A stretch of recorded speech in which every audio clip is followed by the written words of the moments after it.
Hello everyone. Welcome back to our channel Canada Immigration. We hope you're doing great. Well, in this episode, we're going to discuss Rural and Northern Immigration Pilot. Canada Immigration Program could be made permanent. So, to get all the information, pay attention and watch the video through to the end. Please hit like and subscribe, and don't forget to push the notification bell for upcoming episodes. So, without any further delay, let's jump into the video.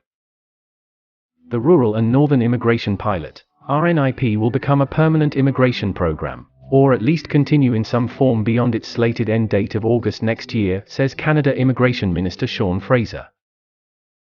From my perspective, the Rural and Northern Immigration Program has been an enormous success, the immigration reportedly said. The only critical feedback I've received is that the communities that benefit from the program would like to bring more people in through the program. Through the 5-year RNIP, skilled immigrants are recruited to work in smaller communities with aging populations and labor shortages. Launched as the COVID-19 pandemic was about to hit with its public health and travel restrictions which made immigration difficult, the RNIP nonetheless welcomed 390 new permanent residents in 2021. The latest data from Immigration, Refugees and Citizenship Canada, IRCC, reveals. Then, last year, that number more than tripled to hit 1,360 new permanent residents through the RNIP so far this year. The IRCC only has data for the RNIP for the month of January, but in that 1 month alone the program welcomed 510 new permanent residents.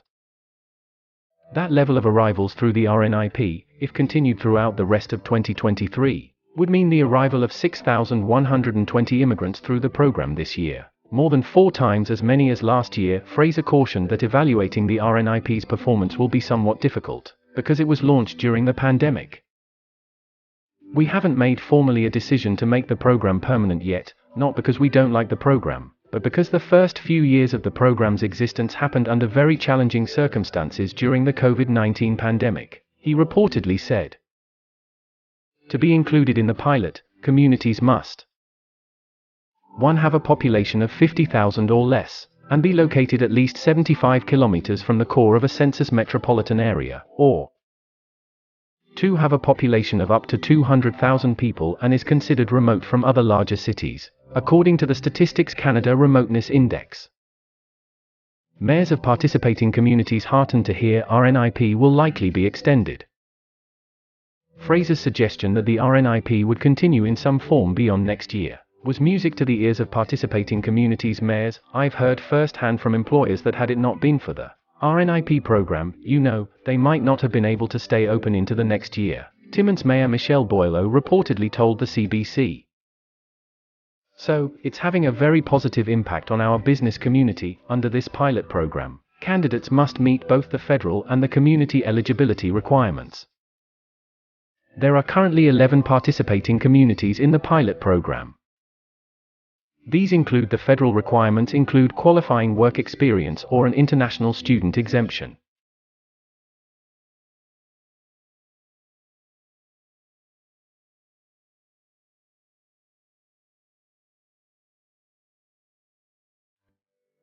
Candidates must have 1 year, 1,560 hours of full or part-time work experience in the last 3 years, but it doesn't need to be continuous, or be with just one employer. It must, however, include most of the main and essential duties listed in the National Occupational Classification, NOC, and unpaid and self-employed hours do not count. Candidates who are international students are exempt from needing work experience provided they either graduated with a master's or doctoral degree or are graduated with a credential from a minimum 2-year-long post-secondary program in the recommended community. B. Were studying as a full-time student for the full duration of 2 or more years. C. Received the credential no more than 18 months before the date of application for permanent residence, and D. They were in the community for at least 16 of the last 24 months spent studying to get the credential. Those who graduated with the higher degrees must still 1. Have studied as a full-time student for the duration of the degree in the recommended community. 2. Received the degree no more than 18 months before applying for permanent residence, and 3. Have been in the community for the length of their studies. Amount of settlement funds needed under RNIP changed in September last year. There are basic minimum language requirements for the RNIP with the level required based on the classification of the job under the National Occupational Classification System. Candidates must also have a Canadian high school diploma, or an equivalent foreign credential with an accredited Educational Credential Assessment (ECA) report. The language proficiency can be demonstrated through either the Canadian Language Benchmarks (CLB) or Niveau de Compétence Linguistique Canadiens (NCLC) standards, with the minimum language requirements for each NOC category being TER 0 and 1, CLB NCLC 6, TER 2 and 3, CLB NCLC 5, TER 4 and 5, CLB NCLC 4. These results must be submitted from a designated language test and be less than 2 years old at the time of the application under the program. Applicants must demonstrate they have enough money to support themselves and family members while they get settled in their community. This includes family members who may not be coming to Canada. Candidates already working legally in Canada are exempt from settlement fund requirements. This money cannot be borrowed from another person, and the proof of funds can include a bank account statements, B. documents that show real property or other investments, such as stocks, bonds, debentures, or treasury bills, or C. documents that guarantee payment of a set amount of money payable, such as bankers' drafts, checks, travelers' checks, or money orders. D. the amount of settlement funds under the RNIP for new applicants who applied with a community recommendation after September 23 last year is